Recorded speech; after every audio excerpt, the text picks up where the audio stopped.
Meron tayong update sa vlog natin kahapon kasi may nag-send sa akin kanina ng isang picture ng it's an order ng ng korte. Oo, doon sa kaso ni Puwi. Puwi daw pala ang pronunciation nun, sorry. Puwi daw pala, hindi pala Puwi. Sorry. Tao lang naman, nagkakamali, nadadarang at natutok, sorry. Ayan. May update kasi tayo dyan. Apparently, nag-file ng apela. Di ba kahapon, binlog natin, sabi natin. O ni-livestream natin na yung kaso ni Maharlika. Dininay. Dininay yung kanyang anti-slap tawag dito, petition. Oo, yung kanyang motion to strike without demurrer. Ang gamit niyang argumento, ang kanyang gamit na depensa, yung anti-slap. Oo. Pero kahapon, binalita ko sa inyo na dininay yun kahapon. Today, may nag-send sa akin ng isa pang bagong screenshot. Bagong screenshot nung isa pang desisyon. I don't know how authentic this is, but it looks authentic. Kaso walang walang puncher hole eh. Alang puncher hole, guys. Ayan, so kung kayo po ay nasa US, UK, Canada, Italy, France, Spain, Ireland, and Belgium, may pwede na po kayo magpadala ng inyong mga remittances papunta po sa Pilipinas gamit po ang Sendwave. Ang gagawin nyo lang ay i-download ng Sendwave app. Gumawa po kayo ng account, ilagay niyo po yung account details niyo dyan sa app na yan. At makapagpadala na po kayo sa GCash, sa mga bangko at iba't ibang mga pawn shop sa bansa. At kapag ginamit niyo pa kayong promo code na Coach Jarrett, ayan, makakuha pa kayo ng karagdagan $20 free credit. Kaya gamitin na si Sendwave for all of your remittance needs. Ito yung itong isang update tungkol dyan sa kaso ni Maharlika kay Puwi. Ito yung lumabas. Pinost ko to kanina sa aking Facebook page. Kaya kailangan naka-follow kayo sa Facebook page ko. Kasi minsan, meron akong pinopost doon na iba-vlog ko kapag nag-livestream ako. Kaya i-follow nyo siya. Kasi ine-expound ko siya sa aking mga live streams. Anyway, ito na nga yan, si Puwi Quiñones Jr. versus Claire Contreras. Ayan. So, this is about yung anti-slap petition niya. So, on July 29, 2024, defendant is yung kinasuhan. So, that will be si Maharlika. Filed a notice of appeal. So, inapila niya to. Yung pagkaka-deny. Regarding the court's order denying defendant's anti-slap motion and according to their rules of court, pursuant to Civil Procedure Section 916A, the court shall stay all future proceedings pending appeal. Yun. Tapos meron silang jurisprudence. Si Varian Medsis Incorporated versus Delfino. Natakpan lang yung sa iba. That the court proceedings are stayed pending an appeal of anti-slap ruling under Section 916A. The stay includes the motion to strike portions of the complaint, including the claim of at issue in the anti-slap filed by defendants. The court therefore takes the motion to strike off calendar. The court advances and vacates all future dates on calendar as well. So basically, ibig sabihin po niyan, mga kotsero, ito pong si Maharlika, nagkaroon ng stay ng kanyang hearing. Ano po yung stay? I-postpone yung kanyang hearing. Oo. Popostpone yung kanyang hearing pending a decision on her appeal. Kasi nga, dininay nga kasi ng korte yung petition niya na strike, motion to strike, isabihin, i-dismiss na yung kaso because of anti-slap. Ano po yung anti-slap? Panoorin nyo na lang yung live ko kahapon. Andun yung anti-slap. Pero the long and short of it, an anti-slap is a defense. Depensa ito laban sa isang laban sa individual na naghabla sa iyo ng libel. Lalo na kung ang individual na ito ay isang public personality or a public entity. So ibig sabihin, Anti-SLAPP is strategic lawsuits against public participation. So, yun ang ibig sabihin ng SLAPP. Ang claim niyan kapag SLAPP is kaya ka kinakasuhan ng libel ay para iharas ka. Oo, dahil hinaharas ka. So, yun ang punto ng anti-SLAPP. Sasabihin mo sa korte na kaya ako kinakasuhan ng libel ay dahil hinaharas ako ng isang mas malaki, mas mayaman, mas sikat na individual. O, yun yung anti-SLAPP. So, nung unang dinepensa yan ni Maharlika, ang sabi ng korte, hindi ka namin pagbibigyan, sorry ka. Tuloy ang hearing. Pero dahil nga nag-file ng appeal, it's procedural, mga kotsero. Walang kumbaga, ministerial yan upon the courts, no? Na kapag meron nag-file ng appeal, as long as it is within the parameters of the rules of court, pagbibigyan yun. Dahil nga, it's ministerial upon the court. Kailangan nilang gawin. Wala tayong choice. So, dahil nag-file ng appeal, kailangan ma-resolve muna yung appeal. Oo, kailangan ma-resolve muna yan. So, i-move na yan to sometime next year. Appeal is scheduled for, July 2 or February 7. Either of the two. Kasulat sa ilalim mo. Appeal is scheduled for either July 7 or July 2 or February 7. Either of the two. Oo. Ano ba sa US? Day, month, year? Day, month, year ba sa US? So, kung day, month, year, July 2. Pero kung month, day, year, February 7. So, ano pong ibig sabihin yan? Does it mean na dismiss na yung kaso? O hindi po. It only means, mga kotsero, na inapilan ni Maharlika yung kanyang kaso. Pero lang. Wala pang mangyayari dyan. Ang nakakatawa lang, mga kotsero, naglabas daw ng video si Maharlika. Oo. Naglabas siya ng video. At ang kanyang sinasabi, napansin daw ng kanyang mga abogado na mga high profile daw yung mga kinuha ni Abel Bacujo, ni Puwi Quiñones, at ni GM Mel Robles. Grabe. Mga malalaking tao daw na kailangan ng malaking pera para makuha bilang kliyente o bilang abogado. So, in that way, ipinasok na naman niya na hindi, harassment lang to ni Lisa Marcos, etc., what have you. Usual script niya. Pero mga kotsero, hindi niya sinagot yung issue tungkol dito sa pagkaka-deny ng kanyang anti-SLAPP. Sinabi ba niya na denied na yung anti-SLAPP? Hindi. Sinabi ba niya na kinatigan ng korte yung kanyang anti-SLAPP? Hindi. Wala rin. Walang nangyari. Hindi naman siya sinagot Oo. Tapos change topic siya ulit. Hindi niya sinagot yung issue tapos change topic. Hindi kasi tinan niyo yung mga abogado niya. Oo, mga malalaking tao kailangan ng malaking pera para makuha, ma-hire bilang abogado, etc. Oo. Mas maganda sana kung sinagot na lang niya kung na-deny ba talaga yung kanyang anti-SLAPP motion. Pero kapag sinagot niya yun, mga kotsero, makukumpirma yung ating binalita kahapon. Makukumpirma. Oo. Kasi denied naman talaga. Kasi hindi ka magpa-file ng appeal kung hindi ka na-deny. Ganun na naman kasi yung logic nun Hindi ka magpa-file ng appeal kung ikaw ay napagbigyan, di ba? At saka kung napagbigyan si Maharlika, dismiss na yung kaso. Wala nang kasong pag-uusapan. Kaso hindi mapila pa siya So, denied talaga yung kanyang anti-SLAPP defense. Wala. So ngayon, wala na siyang aangklahan. Her case is resting on that defense. Bakit? Alam niyang puro kasinungalingan pinagsasabi niya Alam niyang fake news lahat ng pinagsasabi niya So doon na lang siya aasa.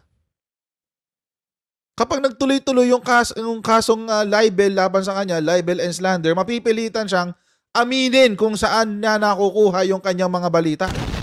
Tingin nyo, isusugal niya yun? Hindi niya isusugal yun. Baka maging mitya pa ng buhay niya yan. Oo. Baka mag-imitsa pa ng buhay niya yan pag nalaman kung sino si Puting Ahas. Diba? Although, kilala ko naman kung sino si Puting Ahas. Siyempre, hindi ko sasabihin sa inyo kung sino. So, this is an update. Update lang naman to. And, imo-monitor pa rin natin yung kaso na yan as time moves forward. No? Kasi, alam nyo, mga kotsero, may mga bagay ho talaga na dapat sinisiguro natin na hindi natitibag. At yan po ay ang ating commitment sa katotohanan. Lalo na tayo ay nasa social media at merong whether we like it or not, merong impluwensya. Oo. So, dapat maging responsable tayo sa mga binabanggit natin sa social media. Di ba?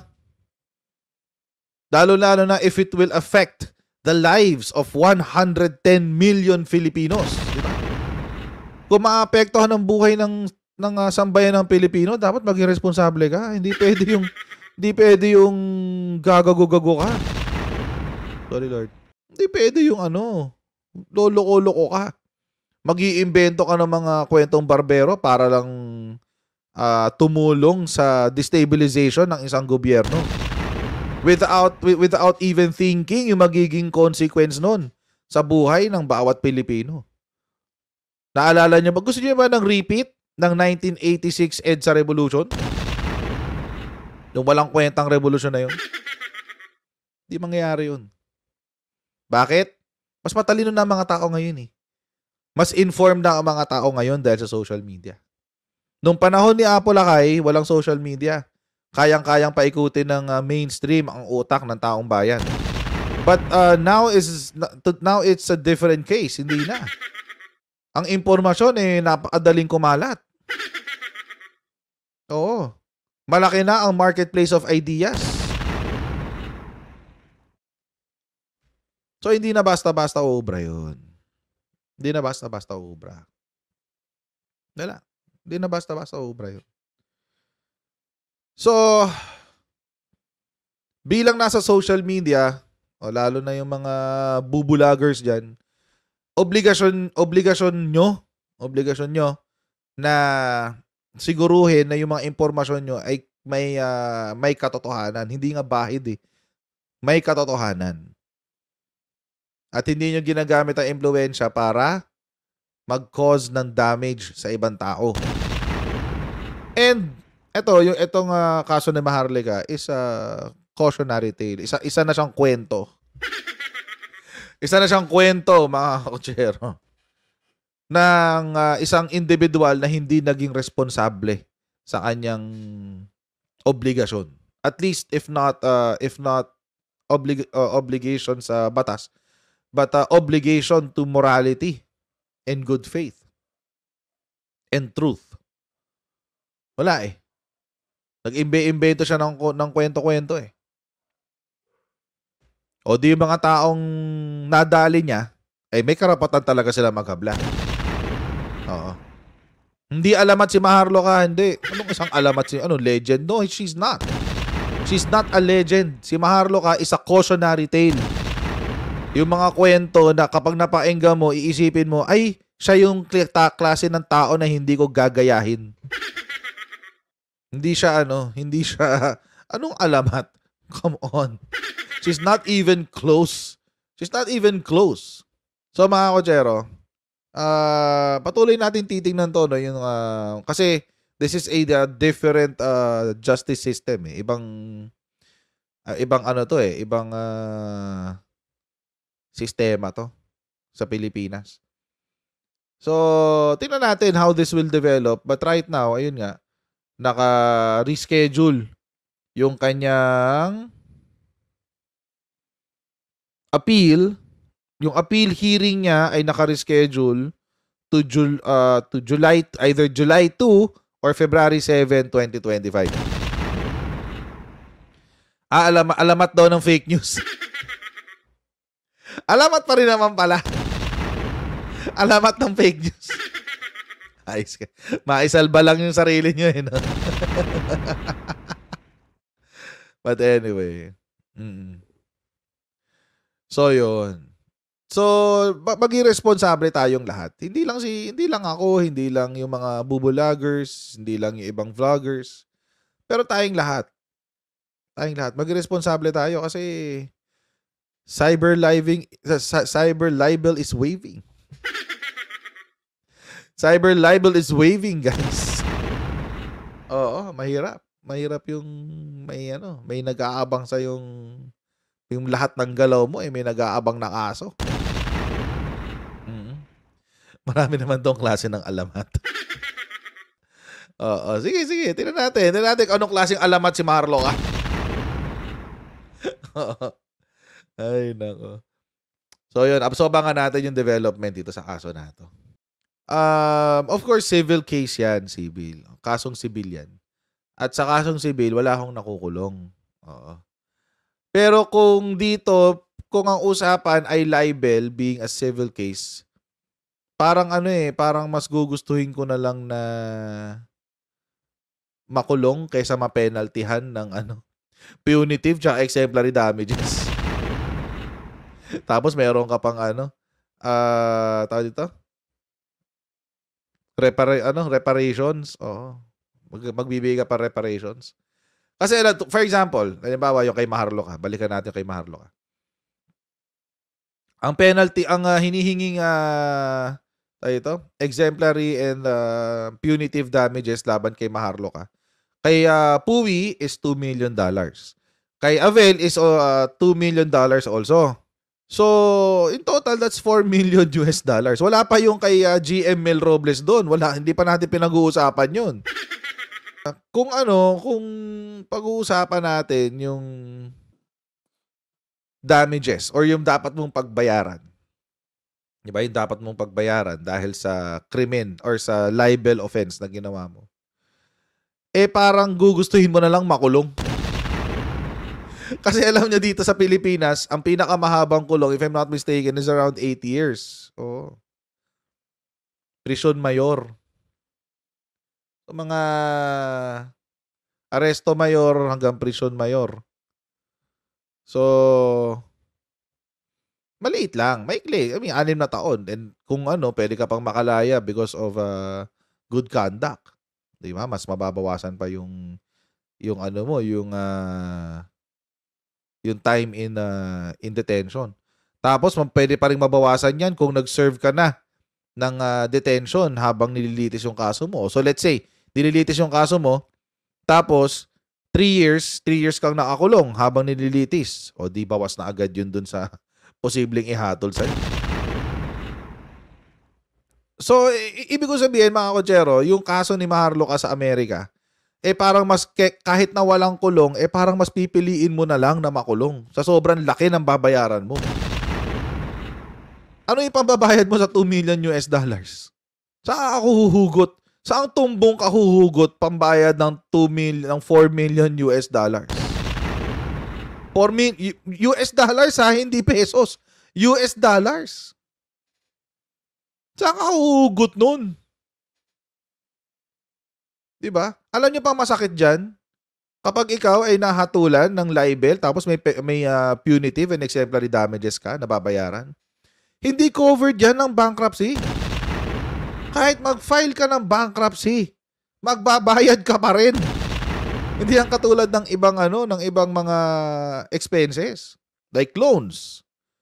O kapag nag-loan ka sa states or mga credit, utang, kapag nag-file ka ng bankruptcy, may posibilidad na mabura. Except for student loans, ha. Student loans hindi nabubura yan. Pero, itong convict, kung masakali mako-convict siya, walang yun. Hindi mako-cover yun ng bankruptcy. Wala. Bakit? Diba? Krimen kasi yun eh. Hindi krimen. It's an offense against a person. So, hindi mo siya mako-cover ng bankruptcy. Pagbabayaran mo talaga. Kung wala kang pera, kukunin yung assets mo para makapagbayad ka. yung pwede nilang kunin. Siyempre, hindi ka naman tatanggalan basta-basta ng bahay, di ba? Ili-liquidate yun para ipambayad mo ng damages. Kung kulang yun, future earnings. Kukunin yun. Magtitira lang yung court ng pambuhay sa'yo. Yung sobra, pambabayad mo sa penalty mo. Di ba? So, mas gugustuhin mo na lang makulong kaysa magbayad. At least yung kulong, magbayad ka ng punitive damages, exemplary damages. Dito sa Pilipinas, maliit lang. Mga 400, 500,000. Actually, malaki na pala. But at least ganun lang. Tapos may kulong ka na 6 to 6 years pataas. Doon. Habang buhay mo gagawin yun, men. Habang buhay mo pagbabayaran, hindi ka nga nakakulong, nagbabayad ka naman ng penalties. Sakit nun, men. Kaya hindi ako magtataka kung nagtatago to si Marlock Saan ba siya nagla-live ngayon? Sa CR ulit? Sa CR na ba siya uli nagla-live? Kasi ayaw niyang ipaalam kung saan siya nagtatago. Diba? Ganun lang kasimple yun. Sino ba yung nagkwento sa akin? May nagkwento sa akin. Ito, sinend sa akin yung screenshot. Parang na picture niya ata yung shower curtain. Ganun. Nasama sa live yung shower curtain. So, sa CR siya nagla-live. Anyari. So, ako, okay lang din naman makita ko nakakulong si Maharlok Pero, I mean, I would rather see her suffer. I'd rather see her suffer than her go to jail. Diba? medyo may pagka-psychotic yung statement na yun. Abangan na lang natin yung susunod na kabanata. But again, moving forward mga Ojero, nag-file siya ng appeal. So may stay doon sa mga ibang stages ng hearing ng kanyang trial. Umpisahan muna uli yan sa hearing ng kanyang apela. And let's see. Abangan natin yan. Kung ano mangyayari dyan, guys. Alam niyo, nakakatawa ngayon.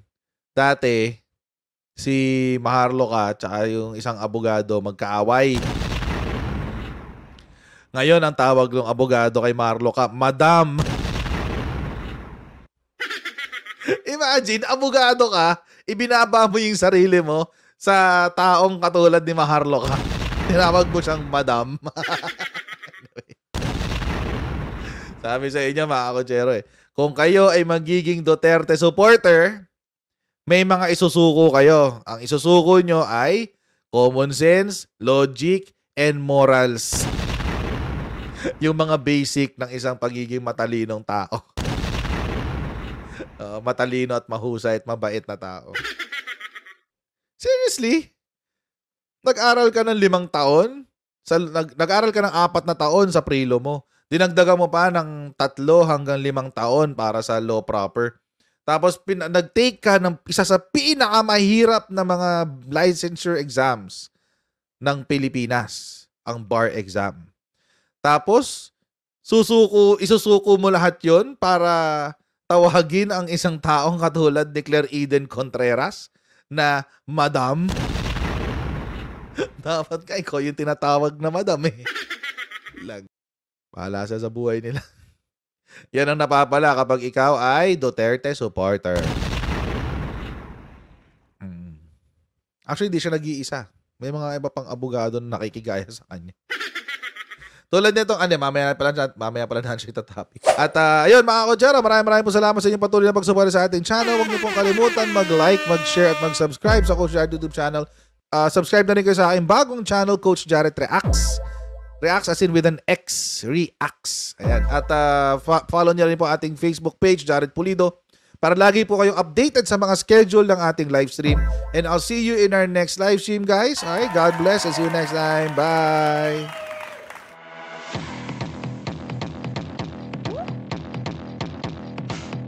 Pag ganun, huwag natin gawing tanga mga Pilipino. Mas maganda kasi nasa lugar ka ng tama kaysa yung pinipilit mo yung pagkakamali.